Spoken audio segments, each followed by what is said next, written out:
Welcome to Everything Co-op, bringing you information on how cooperatives can help improve your quality of life. This show is being sponsored by the National Co-op Bank, NCB. The NCB is dedicated to strengthening communities nationwide for the delivery of banking and financial services for the nation's cooperatives, their members, and other socially responsible organizations. For more information on the power of community ownership, visit ncb.coop. That's ncb.coop. Now stay tuned for your host, Vernon Oakes. Good morning. This is Vernon Oakes, and the program is Everything Co-op. This morning, we are celebrating Black History Month, and we have celebrating with us Dr. Jennie Stevens. Good morning, Dr. Stevens. Good morning, Vernon. How are you? I am great. And you are the CEO of the Center for Heirs Property Preservation. And I have heard numbers before that I guess in 1910, blacks owned 15 million acres of land, and a day is more like 3 acres, 2.5, 3 acres of land. And so you're about helping people to save their land? That's what you do?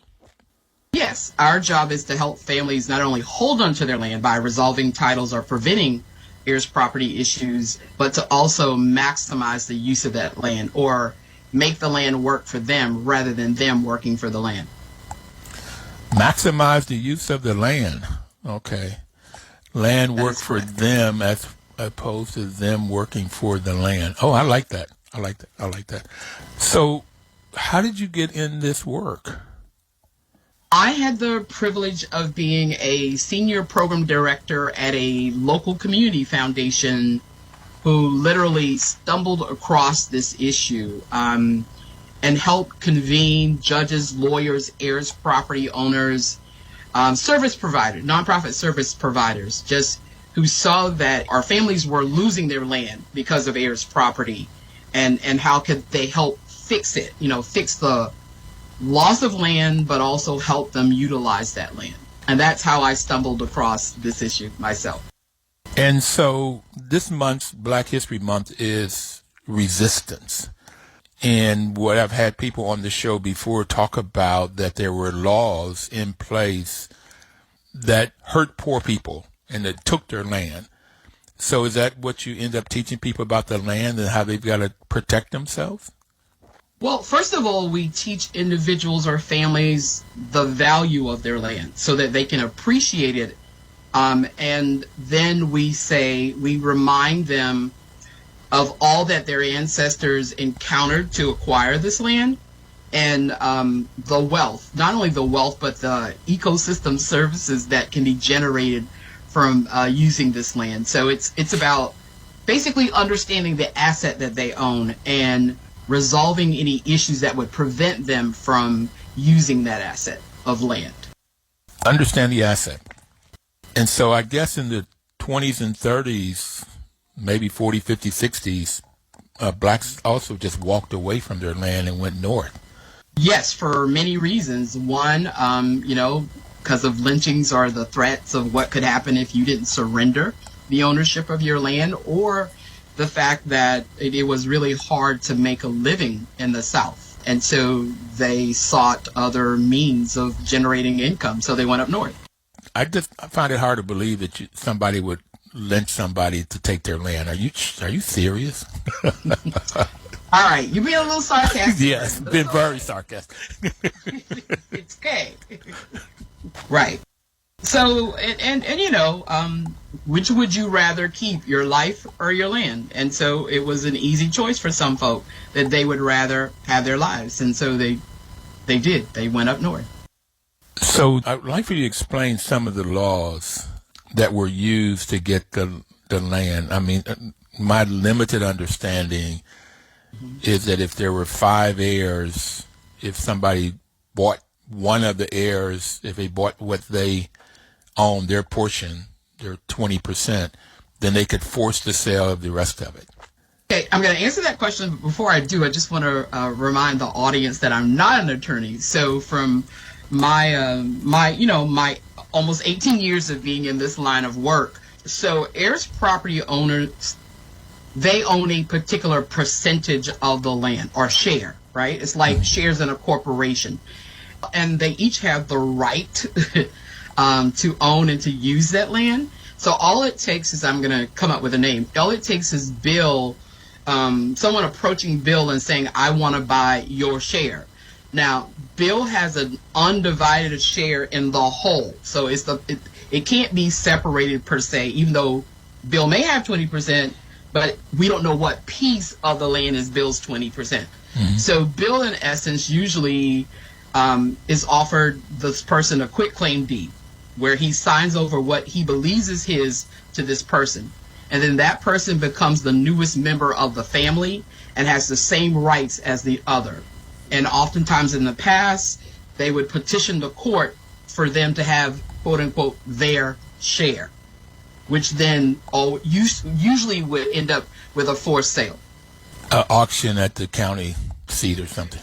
Yeah, they had choices, but oftentimes you would see that it was an auction. So the land went to the highest bidder. Not what the land was worth, but what the bidder was willing to pay. And too often that bidder might have been that person that got that one share who... Yeah, because it doesn't matter the percentage of the share. So keep that in mind. Folks think that, you got to have 20. No, you really just need to prove that you have ownership. And that could be 1% if there was 100 people or heirs or something. Right. Okay.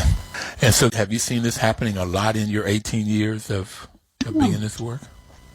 Well, I haven't seen it happen as frequently, but I live in the state of South Carolina, and if I just call out the name Hilton Head, most folk, if you've ever visited Hilton Head Island, before there was a bridge to that island, it was primarily owned by African Americans. But once access was gained to the island and there was this little thing called flood insurance, it really reduced the liabilities of other folk acquiring this land. And you will see definitely, and I think it was Soledad, actually I was on the Soledad O'Brien show where she actually interviewed several families on Hilton Head and how they had lost their land because of someone buying a share or the family member purposely knowing they're selling their land and that their family's going to lose it. So it happens. Yeah, I've been to Hilton Head, and I was amazed to find out that island, what it looks like today, was owned by black folks at one point. That's correct. There's only one segment of the island where it's still held predominantly by African Americans.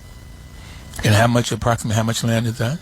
I'm not sure the approximate land, but the sad part is that island was predominantly owned by African Americans. But through, as some of our attorneys like to say, legalized theft, it was acquired by other folk. And eventually they're being pushed off the island. Legalized theft? Yes. Okay. So, sometimes people can make the law work for them. I'll just put it that way. Legalized theft. Okay, I got it. Okay.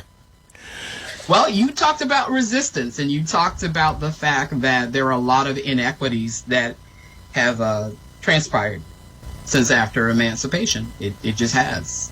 Yeah, I'll leave it at that without getting too deep into small p politics. I was looking forward to what you were going to say next, whether small p or big P politics.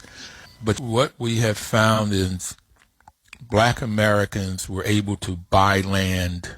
They were able to get land. That they knew that land is extremely important for generational wealth. It can be passed on. But right. Families were not able to hold on to that land. And you talk about Hilton Head as an example. And I visited St. Helena Islands last summer, about 18 months ago, and I could see the same thing happening there. Blacks still own a lot of that land, but if they're not careful because of the beauty of the land, the beauty of the weather, that blacks could end up not owning that land either. So when our state started requiring planning and zoning, the residents of St. Helena were very proactive, and they were able to get a historic district. Their St. Helena incorporated it like a cultural historic district, which up to this point has helped protect that community. But just recently, there has been a developer who is asking the county to give them permission to build a golf course over on St. Helena. And so, yeah, they were very forward thinking about how to protect them because they didn't want to become a Hilton Head. But it's a fight that they have to continue to have. Yep. Okay, so we talked just a little bit about how you got involved in this work. This is a question I normally ask at the end of the show, but do you like what you do? Oh, I love what I do. I love what I do because literally I get to put my superhero cape on every morning and go to work. My passion in life is helping people help themselves. And so, yeah, I love what I do. Help people help themselves. When you help a family, do they really get it? Do they come back and feel appreciative of your sheroism? Well, and I won't take all of the credit because I have a great team. But yes, we have had people who have benefited from even our education, maybe not even our direct legal services, but they will in turn make a contribution to our organization. As a matter of fact, we have one lady, her family benefited from a customized educational seminar for them, and she started making $100 per month donation, and now she's up to $300 a month, and just from that one encounter with us. So she is giving back. Great. Phenomenal. That's really, really, really good. So you like getting up in the morning and going to work because you help people help themselves. Tell me quickly about your education. My education is, my undergrad is in business administration, my master's is in public administration, and I bumped my head about 14 years after I had my master's and decided I wanted to go work on my Ph.D., which is in organizational leadership, which I think, it plays to my skills. I'm not a lawyer, I'm not a forester, but my job is I'm a systems person. I put things that may not look like they belong together, and thankfully, I've learned to make them work. Okay.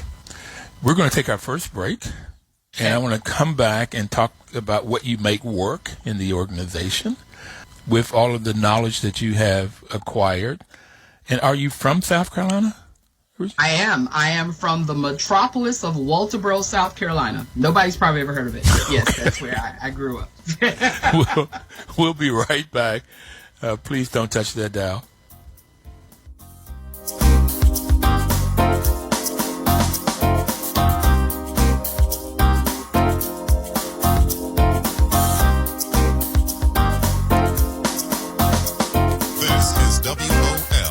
Talk 1450 AM and 95.9 FM 959. Welcome back, everybody. This is Vernon Oaks, and the program is Everything Cooperative. We are celebrating Black History Month, and the theme for this year is Black Resistance. And we're talking to Dr. Jennie Stevens, who's the CEO for the Center for Heirs Property Preservation. And before we took break, you were talking about the lady that you helped that felt so gracious about it, and that she started giving $100 a month and then $300 a month. If there's somebody out there who would like to donate, how would they do that? They can always go to our website, which is Heirs Property, that's HEIRS property.org. And on our website, you can press, you can click on the Donate Now button, and that's how you can do it. Easy as that. Easy peasy. Good news. So can you say you had structured a training for this particular lady? Can you say what that training was or what that program was that you're able to structure? Yes, so we actually provide educational seminars where our lawyers are describing, what is heirs property, what, the importance of a will, how to resolve it. But for this particular individual, we have what we call a family presentation, which is that educational seminar customized to the needs of the particular family.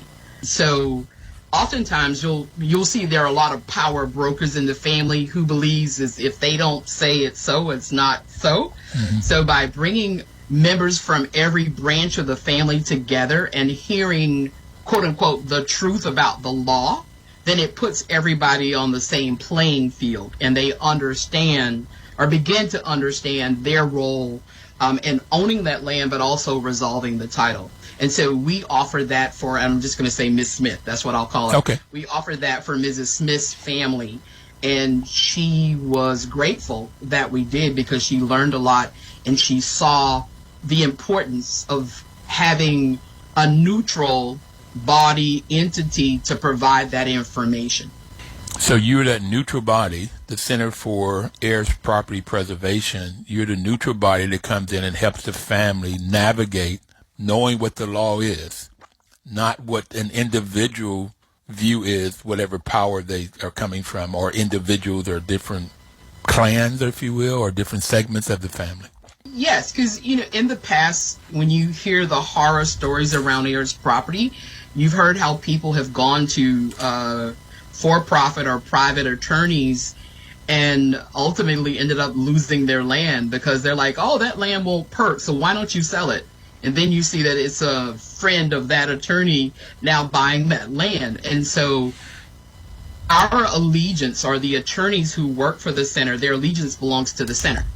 So that's why I think it also helps people come and partake of our services, because they know we don't have any nefarious intent with their land. It really is about educating folk or helping them make informed decisions, because it's not our job to tell families what to do, but it is our job to provide them with the education and the tools they need to make those decisions. Fantastic. And she felt grateful enough to give back. You helped them a lot, I take it. Yes. Okay. And she's not the only one, but that was just the one that came to mind when you asked me the question. So can you give us examples of the issues that you end up brokering with the families? Yes. So oftentimes people will come in our office and apply for services because literally they're tired of paying the property taxes. That's the thing about heirs property. Even though it may be owned by multiple people, there may be only a few who are taking the responsibility to pay the property taxes. And usually they're coming in like, I want my piece. That's usually what they say. But then we explain to them, it's not just you and your piece, but we have to have that conversation around your family and truthfully identifying all the heirs. In some cases, we may have folk who, they're like, well, I can't believe my sister-in-law's husband, who's not their family member, now has ownership in the land. And all of that happens because of people dying, and they're dying without a will. And so there are people who don't have blood ties to the land who may become owners. And of course, that's a bone of contention. Mm-hmm. So how do you go about identifying all of the heirs? Well, actually, it's not the center who does that. It's the family. What we help them do is we help them access information like, obituaries are really important for families. And what our attorneys tell us is, don't list people as your children if they're not, because that obituary can be used later on for to prove ownership. So people say, leave this to somebody like a son or like a daughter. Yeah. Well, be mindful of that. Okay. Okay. And so, the other issue that we also see, it may be somebody who was raised in the family but not formally adopted. Because technically, that person doesn't have any ownership to that land, the raised child, unless there was a will that says so.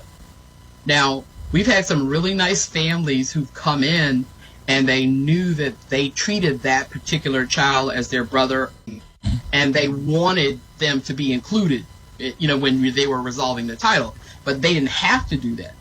Right. So you keep mentioning this will thing. What is that will, and how does one do that? Well, it's called a last will and testament. It basically, and I'm not a lawyer, so I'm giving you the Jennie Stevens perspective of that. You get to tell, if you're a control freak, some of us are, but we won't talk about that. You get to tell from the grave what happens to your property, but you do it before you die. And, it's not just poor people who don't have a will drafted. For example, Prince. And I think even Aretha Franklin died without a will. But the importance of a will is, truthfully, you do get to say what's going to happen to any of your assets, your property that you leave behind. And I like to say you're being prepared to die. Why have people fight over your assets after you leave when you could have made that decision up front? Mm-hmm. And guide the process and make it much easier for your loved ones. So I am 75. I did my will at about 50, but I didn't want to talk about death. I didn't want to think about it. Nobody does. Let's be honest, right? Nobody does, because we want to live forever, but we can't. And especially for the African American community, there's this fallacy that if I have my will drafted, I am going to die, right? Oh. And that often would prevent people from having a will drafted, because they're like, but this is going to sound funny or be mean, but I'm not being mean. We're going to die, right? Let's just admit that. Everybody's going to eventually die. So I like to say, well, why not die prepared? Yeah. Yeah, we're all going to die. That's the only thing we know when we're born. The only thing we know. We're going to die. That is correct.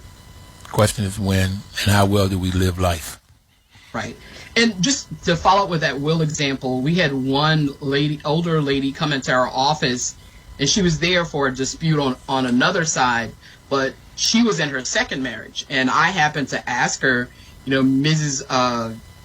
Green, do you have a will? And her response to me was no, because I don't want to offend anybody, right? And I'm thinking, I grew up in the South. My mama told me to respect my elders. And I'm thinking, well, you're going to be dead, so it doesn't matter if you offend them. But of course, I did not say that. You didn't say that, okay. I did not say that. But those are things that people have in their minds that prevent them from having a will drafted. Well, I had that too. And I still do, because I've been looking at changing my will. Mm-hmm. And that gets to be, who do you want to leave something to? And if you leave something to him and not her, then there could be upset.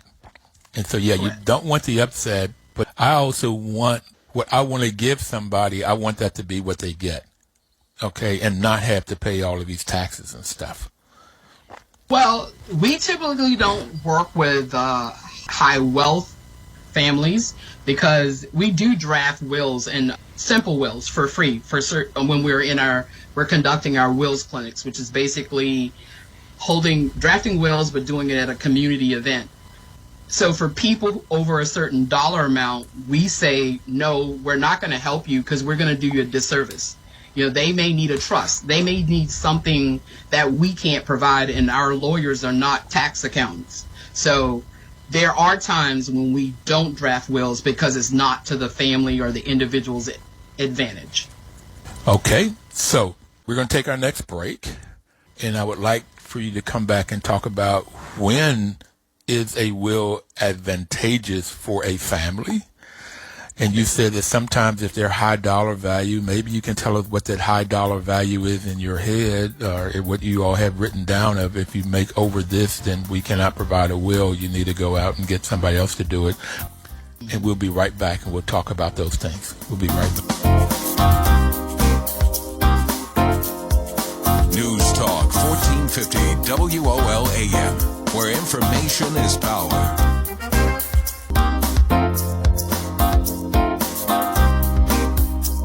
This is Everything Co-op. It's the radio show that we're doing. My name is Vernon Oakes, and Dr. Jennie Stevens is our guest today.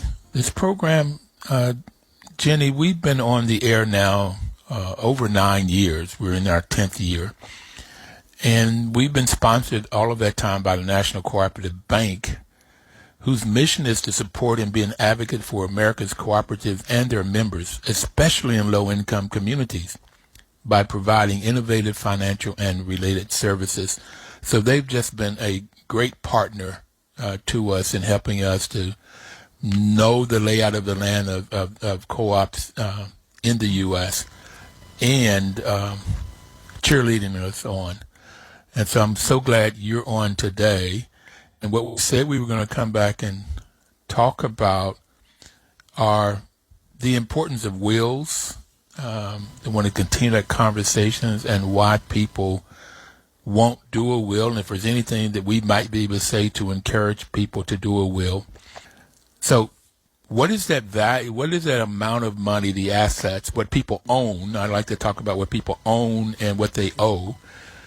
And what you are doing is helping people to make sure they know the value of what they own in terms of land, Right. For farming and timber and so forth. And the reason that's so important is because before the pandemic, the average white family had $171,000 of net worth, of wealth, and a black family had $17,000, about 1/10. Later, I heard a stat that really frustrates me, and that is if it's a single black head of household family, their net worth is negative $6,000. So they owe more than they own if it's a single black family. So at what wealth do you say to somebody, you have to go do your own will? We can't help you because it may be a disservice for you. Yeah, and our internal number, it's, we just selected that number, is around $500,000. Because as I said earlier, our attorneys on staff, they are not tax accountants. And there are always implications, estate taxes, when, because it won't impact the person who's doing the will right then, but it will impact the people who will inherit from the will. And we are mindful of that. And that's why we provide them with that advice that you need to go see someone that, that has that expertise, because it'll be to your advantage. Because going back to what you said about wealth, if that person has to pay an estate tax, that's less money that's going to go into those heirs' pockets, right? Which then eventually impacts their wealth. So that's why we're telling them to find an expert to help you from that perspective. So I went out and found an attorney that does heir, and I think it cost me $4,000, so it wasn't cheap to do a living will, to talk about what happens if I get ill, what I want people to do, a trust, a will, and also helping me to understand how to operate this trust, how to put everything into the trust so that when it happens. And I like what you said, which I hadn't gotten so much, is that the tax savings is for the people that inherit whatever you leave them. That is correct. Depending on how you set up stuff. And if you don't set up something, the likelihood is they'll pay the highest amount of taxes or maybe even lose a big portion of the asset. Yeah, because you want to leave them a gift, not a liability. Remember that. I like that. Okay. So this is only a problem in rural counties, country part of? No. Heirs Property, you can find it all over the country, but the Pew Charitable Trust just recently did a report on Philadelphia and how many, I think the heirs property that they identified was worth billions of dollars. Is that, once again, we say people don't know what they don't know. And even if there are persons of means, they still don't, let me back up. I like to say this. We all know when someone passes, you need to hold some type of memorial for them, right? Mm-hmm. But there are other things beside a funeral that you need to think about. And once again, if you want to leave that gift or that asset to your family, then you need to become as knowledgeable as possible to ensure they get the maximum gift that you want to give them. And people just don't think about a will. Because why? You said it earlier. They don't want to think about dying. Well, that was hard for me to get over. I got to tell you, that was really hard for me to get over. And I think it's just my friends and people around me just kept pushing, saying, it's going to happen. be prepared. Right. And I also want to say, not just is heirs property not a rural versus urban, but if we were to go up into the Appalachia, you would see that the skin color of the landowner would change, but it would be some of the same issues. For Native Americans, they call it fractionated land. And then you've got, definitely along the border of Texas, the colonias, where, once again, people may not have had access to attorneys, or they may not have had the knowledge, or they may not have trusted the attorneys who were around them. And they just did not do a will or some shape of an estate plan. So when you went to Appalachia, you were mainly I'm from Bluefield, West Virginia, so I'm from Appalachia. Okay, my grandfather. Or is it Latcha? I might have pronounced it wrong. Sorry. It's all good. It's all good. My grandfather worked in the mines, and my father worked on a railroad. So, but I want to make sure I got what you were saying, that in Appalachia, it's mostly white folk, and they're poor white folk. Right. And so you may have white people that own the land, but they have the same issues.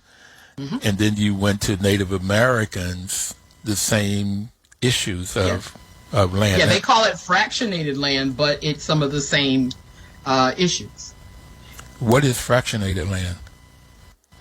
It's their term for what I guess we would call heirs property, but for Native Americans a little different, that they were given certain allotments. And I don't want to get too deep in it because I may say the wrong thing, because that's not my area of expertise. But yeah, just think about it. You hear the word fraction. Basically, once again, it's multiple people having ownership into land, which really for them prevents how they use their property. Okay. So they may own a fraction of the land. Okay. Got it. And then when you went by the border, you were mainly, to my mind, perhaps Mexican Americans, brown folks, Latina people that have the same issues. And if you go to California, Texas, New Mexico, Arizona, all of those places, the land is such a tremendous asset because God's just not making any more of it. It's a limited amount. Yep, and that is basically what one of our landowners said, is that when we started our sustainable forestry program in 2013, one of them said, look, we weren't even invited in circles to know about forestry or what you could do to generate money from your land. And so here it is. And their point was not only that, but God's not making any more land, so we really need to be good stewards of the land that we currently own. For us in South Carolina, the forest and forest products industry is a $21 billion industry. So, I'm sorry. Kim, let me stop you a minute. You just caught my attention. Sure. You didn't say 21 million. B. B as in billion. $21 billion industry, forestry. Forest and forest products. Forest and forest products only in the state of South Carolina. That is correct. So the South is known as the wood basket. I think it's 60% of the wood that's generated is coming from the South. Oh. Wood, timber. I probably shouldn't say wood, but yeah, timber. The wood basket. I always thought it was just the Bible Belt. It is. It's the Bible Belt, it's the Black Belt, it's the wood basket, all of those things. And if you do the overlay, you could see, and then the overlay of poverty on top of that, it speaks volumes. So poverty, from what if you're going, blacks in the Black Belt, you also have whites in the Black Belt that are in poverty. Right. You have Appalachia, which is majority white that are impoverished in Appalachia, but you have blacks that are impoverished in Appalachia. You go out west, and perhaps also back here in the east, your Native Americans impoverished. And I've had a lady on from the Navajo Nation that talks about what they can do because they don't even have water in their houses. They're very impoverished, and the education is the issue. And then same thing for brown folks. And land turns out to be one of the critical pieces. And if you go to colonization, you mentioned that term, It was about taking land, stealing land. Yeah. Okay. The king gave me blank. Well, how did the king get it? Okay. Or the queen. They gave you that stuff. Okay. So I want to talk more about the services you provide and the events. So what are the services? Let's start there. Just to make it quick, our mission is about protecting heirs property, but it's also about promoting the sustainable use of land. So not only are we working with heirs property owners, but we're also working with people who have clear title, and we want them to be able to use that land. So we have a 3-bucket strategy, and I'll make it real quick. It's prevent it, fix it, use it. Prevent it in the sense of preventing the growth and loss of heirs property. Fixing it is as in it is heirs property. How can we help you resolve or make the title clear or resolve the title? And then the use it piece for us is sustainable forestry. Providing that tool, providing the technical assistance, the education, connecting our landowners with markets on how they can, just make their land productive, just, make it really short and simple. So education really is the theme or the service that I believe is our greatest offering to the community. Because as I said earlier, we want landowners to make informed decisions.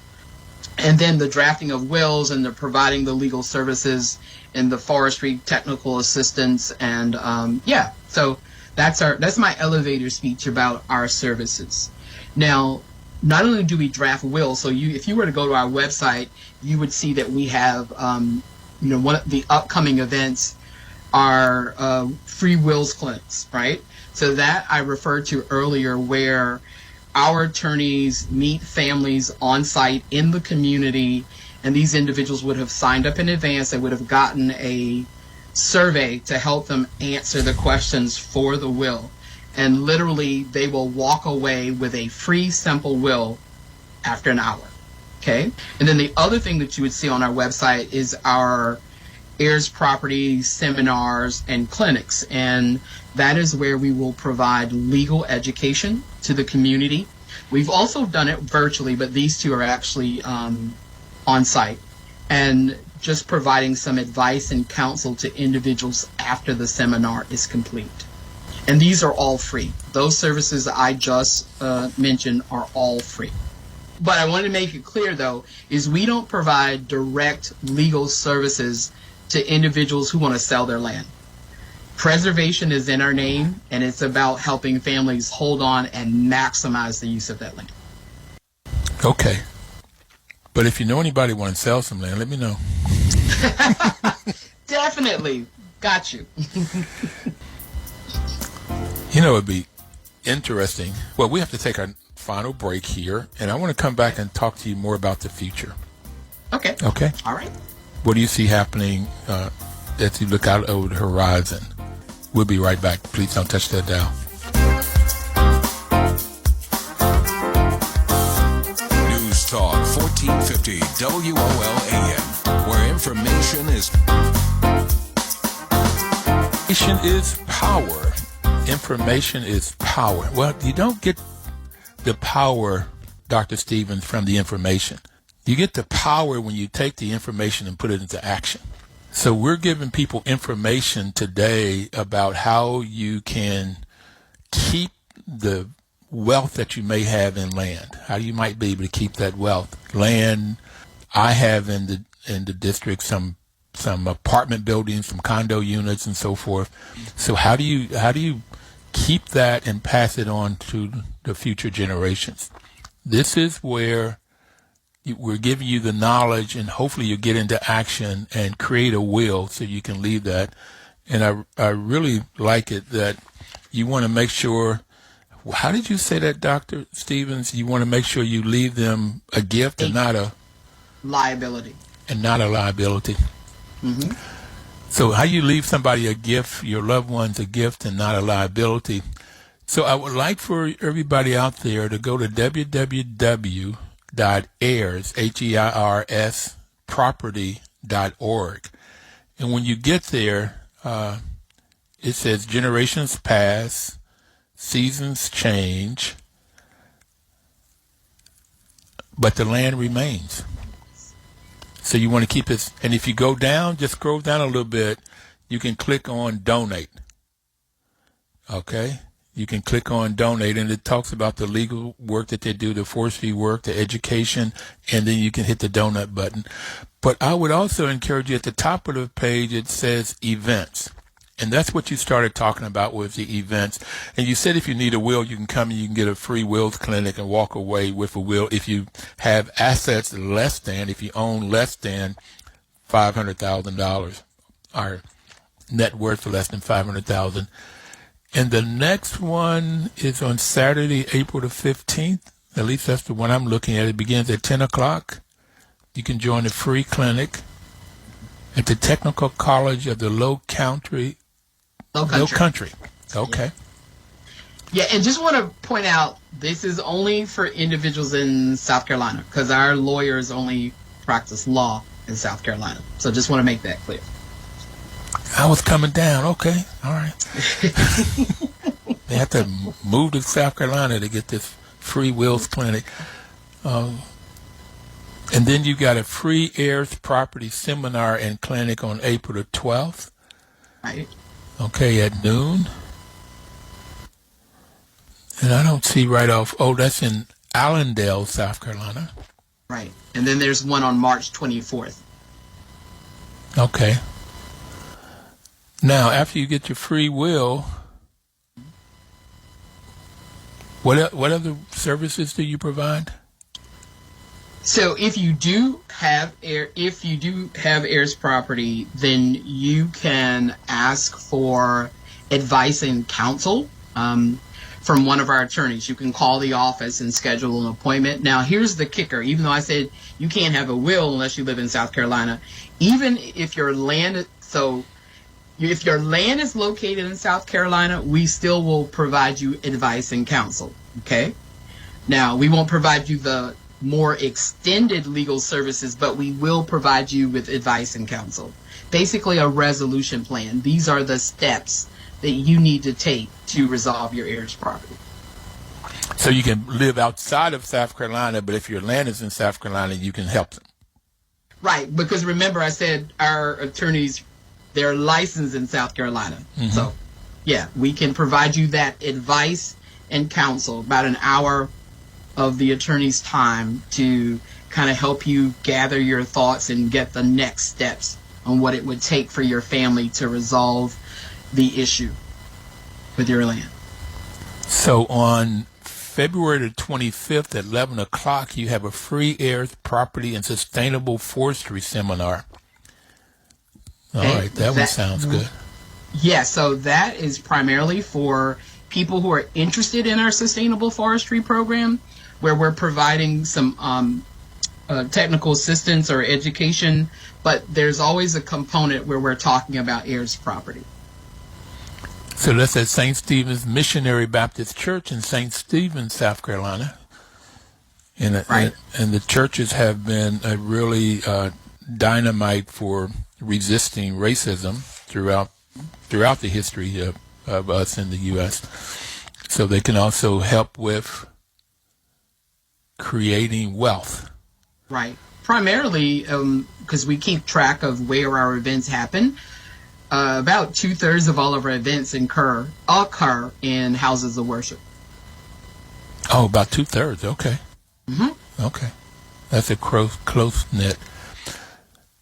So, well, you're more likely to trust the people that you go to church with. So, I mean, it makes sense, right? Mm-hmm. You are. So then if they say, hey, we have this educational seminar, want to make you aware of it, you're more likely to attend. So when I looked at your team, I saw 35 pictures of people, and it's a much bigger team than I had imagined. And how you can keep all of those people busy on this heirs property and forestry, and how do you pay for all of that? Yes, we can keep them busy because the need is even greater than the resources we currently have. And how do we pay for it? Well, we pay for it from donations from individual and corporations, and primarily grants and agreements we have with the foundations and the government. That's how we pay for it. Do you charge anything for the folks like I don't know, I think it was Miss Smith, who had a family presentation. Okay. Right. Did you charge that family? What families are if you are accepted to become a legal client, what we ask you to do is to pay for all associated fees in resolving your case. So that could be a title search, that could be a filing fee, that could be a survey. Those things we ask the families to pay for. But what, in essence, people get free, it is the lawyers and the paralegals' time in helping them with their situation. And when we did some research back in the day, about 70% of the cost to resolve title, it is the expertise. Yes, it's the expertise of the lawyer. So families are paying, but they're not paying the full price, if you want to think about it. So we subsidize it by raising money from foundations, governments, and corporate and individual donations. Go to www.heirsproperty.org and you can scroll down the page and hit donate. So where do you see the future for the center and for people owning property? Yeah. So where I see the future is I see a world in which other states across the U.S. are operating organizations similar to ours. Being able to build the capacity of other nonprofit or our private-public partnerships to do this work of delivering legal services to heirs property owners. I mean, ultimately, I would love to see that there's no such thing as heirs property. But unfortunately, it doesn't take long for heirs property to come about again. Because one, you can resolve that title, but if one person who's associated with that land dies without a will and their family doesn't probate their estate, then here we go again. Yep. But definitely because we've, in our 18 years of operations, we've received calls from all over the U.S. asking us, well, when are y'all going to do something in our state? And unfortunately, we've had to say, oh, we're not. But now we've taken a different approach to that. And we're, prime example, we are working with the Mississippi Center for Justice. And they have started an heirs property initiative. And we're just lending our experience because they already have the capacity to deliver legal services. But we're just helping them quickly build up their capacity to provide legal services for heirs property. So have you worked with the Federation of Southern Co-ops also? We've worked with the Federation of Southern Co-ops and the Mississippi Association of Co-ops. Okay. Cooperatives, yeah. Well, I just know that they have a heirs property person at the Federation that looks at all of those 13 states. So, that's correct. Yeah. But, our thing is we're not trying to do it in every state. Like I said, we just want to build the capacity of other organizations to deliver the services. So in the last minute, what would you like to leave people with? Well, I guess you and I have been preaching it all throughout my presentation, which is have a will. Truthfully. Have a will and let your loved ones know where your will is located, and they need to know what to do with the will once you pass. And just share, because it's about exposure. Nobody knows what they don't know. But, and I said this, I think at the beginning, learn how to make your land work for you rather than you working for the land. Oftentimes, people come in our office and they're paying the property tax on land that's not being utilized. And it should be the opposite. The land should be generating money for you as the owner. So that would be my closing message. Get a will, use the land, learn how to make it make money for you. Okay, I got it. Now I just have to get some land. I've got some condos. I need to get some land so I can leave to people and make it work for me. Thank you so much, Dr. Stevens. Jennie, it's a pleasure. And I'd like to get down to South Carolina and visit you one of these days. You're only 7.5 hours away. So I'd like to get down and visit you one day. And everybody out there, we'll see you next Thursday. We're still celebrating Black History Month. Please live cooperatively. News Talk 1450 WOL AM, where information is power.